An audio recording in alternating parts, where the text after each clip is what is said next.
We'll be okay. You know, we might, as I've touched on there, we might be somewhere near the bottom, we might be somewhere near the top, depending on, you know, on any given day, just claiming them 2 points and building momentum. And it's, you know, not having injuries because we haven't got a really deep squad. We've got lots of players, but, you know, some are really young and inexperienced, not ready for that NCL environment. But we nurse them through. And one thing about us is, as is every club, but we're real proud to play for the community we're from.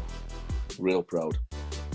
A big thank you for joining us. And before we get on the pitch, the last time we spoke, I think it was a couple of years ago on Championship Weekly, and we were talking about the funding success for the club in getting a new indoor training hall. And in the past couple of months, that training hall has been opened. And how's it going, the new facilities? Firstly, thanks for asking me for a chat. That's appreciated and you're always welcome. It's good to talk to other Rugby League fans and people who love our great game.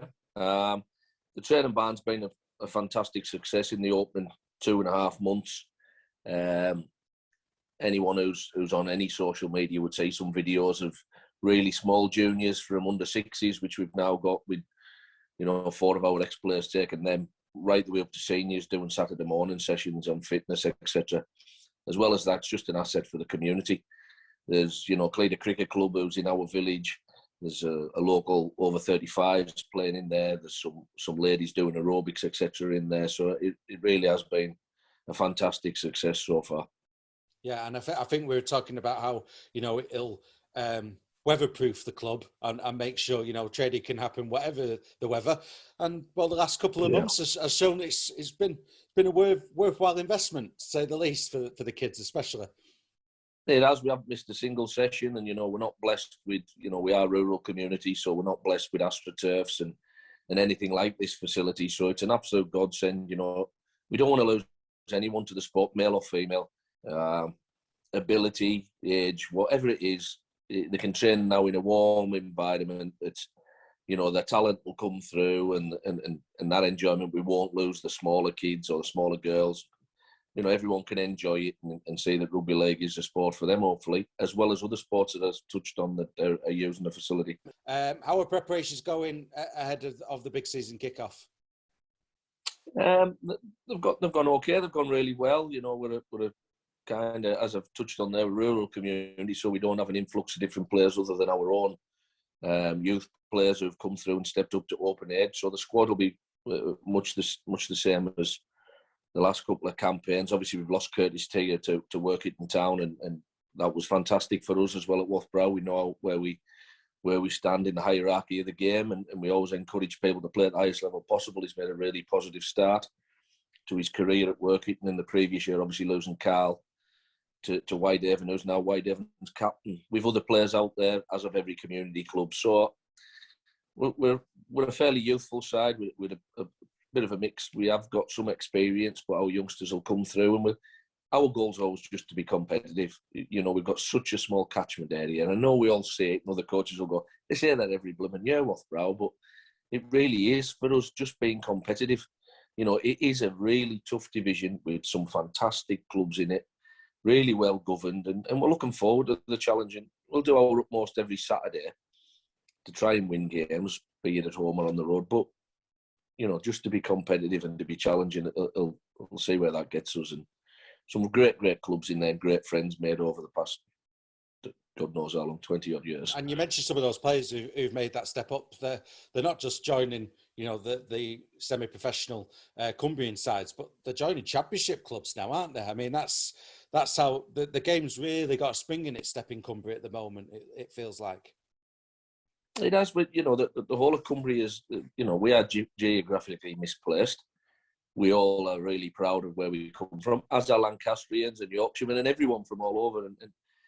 But being up here, we haven't got the, you know, the M62 links, etc. We haven't got, you know, the catchment areas. So, but we do produce sportsmen and women, particularly rugby league. I don't know whether it is with mining communities or, you know, it's very, very similar in Lancashire and Yorkshire.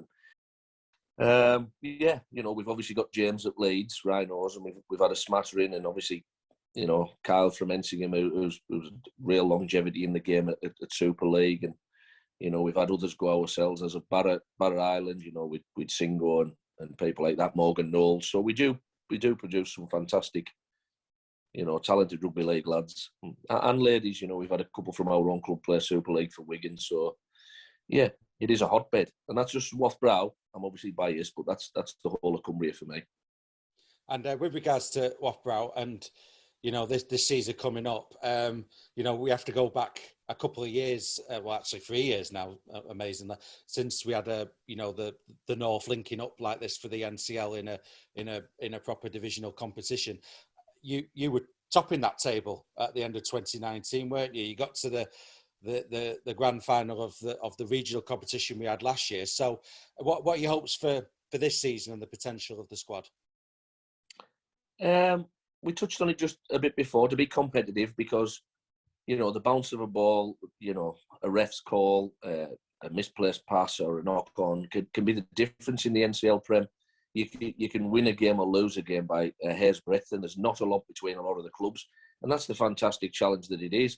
The clubs at the bottom have probably missed out by 4 to 6 points in 3 or 4 games, whereas the clubs at mid-table are pushing up towards the playoffs and near the top have fell the other side of that coin. So we know how tight it is.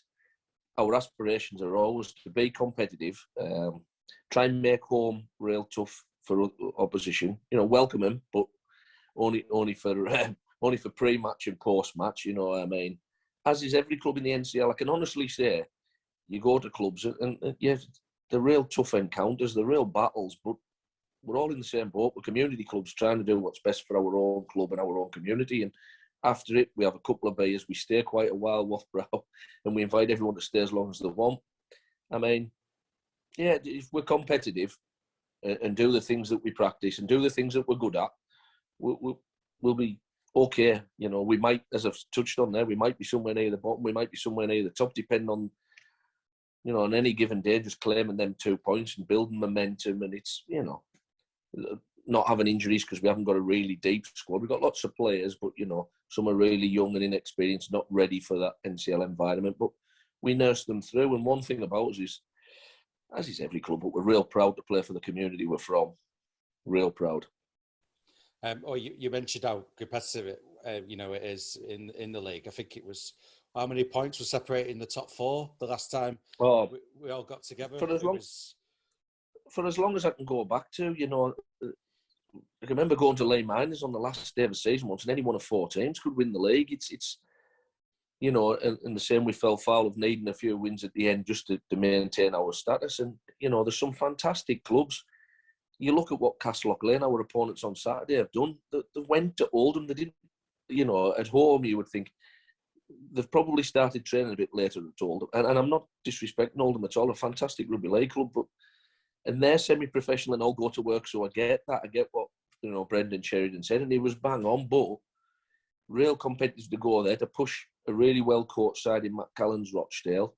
We've seen what Hunslet Club Park side have done to London Scholars, and push a really, really good championship, solid, consistent side over the years in Sheffield.